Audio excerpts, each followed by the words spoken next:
Well, hi there, Internet. My name's Court, and you've got courtside seats for my top 10 most anticipated movies 2018. Let's do it.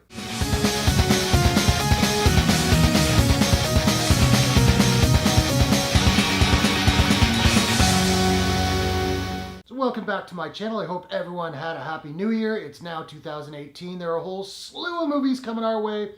Some are going to be good, some are going to be terrible. Here are the ones that I'm really looking forward to. Now, I should add a little caveat. I'm not aware of all of the movies that will end up coming out this year, but of everything I found in my research, these are the ones that I'm most excited for. So, before we hit the list, just a couple of quick honorable mentions. The Happy Time Murders. This is something that I mentioned on my channel back in the summer, maybe even the spring. There's not too much known about it yet. I'm actually really psyched for this flick, knowing almost nothing about it, but there isn't even a poster, let alone a trailer, so I couldn't put it in the top 10. My understanding is, within the context of the film, there used to be a TV show called The Happy Time Gang, and then the show ended, and now people from the show are being murdered off one by one. Here's the twist. It's a puppet movie.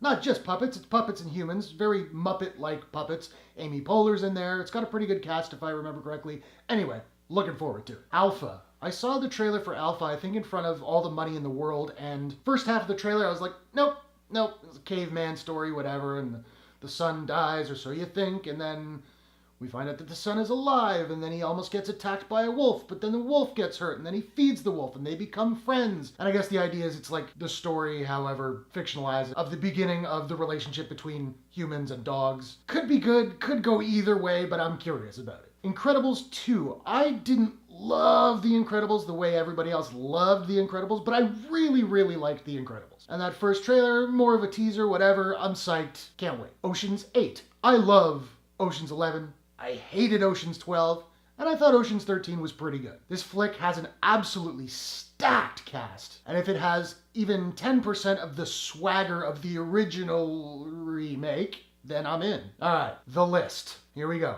At number 10, Cloverfield 3, or The God Particle, or whatever it's called, and whenever it's coming out. I am one of the people who absolutely despised Cloverfield, and then I really enjoyed 10 Cloverfield Lane. I don't know anything about this movie.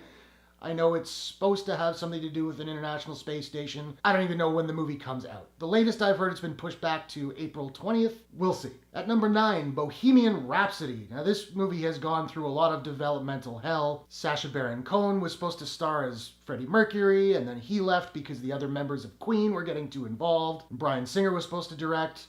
Then Rami Malek from Mr. Robot came on, and Bryan Singer was fired, and then they hired the guy who did Eddie the Eagle, whose name escapes me right now, but anyway, it's supposed to still be coming. It's supposed to be coming out on Christmas Day. Rami Malek looks a hell of a lot like Freddie Mercury, and I think he's a damn fine actor. Mr. Robot aside, he was also great on The Pacific, and he was really good in the couple episodes of 24 that he was in, so I'll check it out. Number 8, you might be surprised that this movie is not higher on my list being a Star Wars freak, but Solo, a Star Wars story. I didn't love Rogue One. I didn't. I don't know if it was because it was outside of the saga films, or maybe a lot of it was just I felt there was no character development. But that Vader scene, I mean, come on. Solo, a Star Wars story, I don't know. Like, I kind of want to see it, but I don't know how I'm going to buy anyone who's not Harrison Ford as Han Solo. Maybe the guy will be amazing and I'll be totally surprised. The fact that I haven't seen a trailer yet, I'm having trouble getting on board. There's talk that we may get a trailer Friday morning. I don't know if that's true. If so, I will do a trailer reaction, and hopefully they'll get me on board. I do love the casting of Donald Glover as young Lando. And the story goes the film will come out on May 25th. I still think it's very possible they push it back, but we'll see. At number 7, Black Panther. This is the last MCU installment before they get the whole band together for Infinity War. Black Panther looks sick. The trailers have been amazing. The music in the trailers is badass. Kendrick Lamar has now come on, and he's gonna write a soundtrack for it. It's got a crazy cast. I'm absolutely psyched. Black Panther is not too far away. It drops on February 16th. At number 6, The Post. Now, a lot of people have seen The Post because it did have a limited release in December. It wasn't playing anywhere near me, so I have yet to see it. However, this is the first of 2 Steven Spielberg movies on the list. It tells the story of the Pentagon Papers, and I believe 2 different newspapers who are trying to decide if they want to publish this news. The cast is insane. You have Meryl Streep and Tom Hanks, but you also have Bob Odenkirk, David Cross, Bruce Greenwood, Sarah Paulson. I could go on. I'm not going to. And I mean, it's Spielberg. It's gonna be great. At number 5, Annihilation. I did a trailer reaction to the first Annihilation trailer a few months back. This is a sci-fi film from writer-director Alex Garland, who of course wrote and directed Ex Machina a couple years ago. I think it was 2015. He's also the writer of 28 Days Later and Sunshine, both movies that I absolutely love. I don't know too much what this movie is about. The trailers don't give too much away, which I think is a great thing. It looks absolutely beautiful. It's got a very solid cast. The talent in front of and behind the camera has me very excited. Annihilation, also very soon, dropping on February 23rd. At number 4, Deadpool 2. How could Deadpool 2 not be on my list? Did you see the first Deadpool? It was amazing. It is unfortunate that the director Tim Miller is leaving. I hope that doesn't really change the feel of it. The marketing so far has been great. That Bob Ross teaser was killer. And as we all know, like Hugh Jackman as Wolverine, Ryan Reynolds, born to play the role of Deadpool, give it to me now. Oh, not now? Fine, I'll wait till June 1st. Number 4 is a film that I know next to nothing about, even though I have seen a trailer.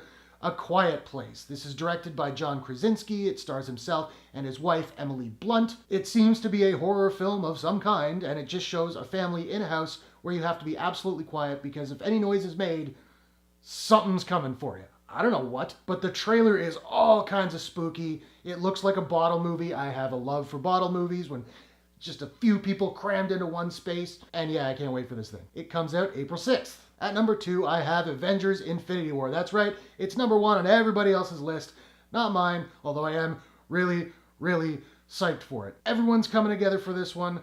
Thanos is coming, the Guardians, everybody. It's gonna be bonkers. The trailer that came out a month or 2 ago, I did a trailer reaction for that. If you want to see it, you can watch it on my channel. It just looks really, really good.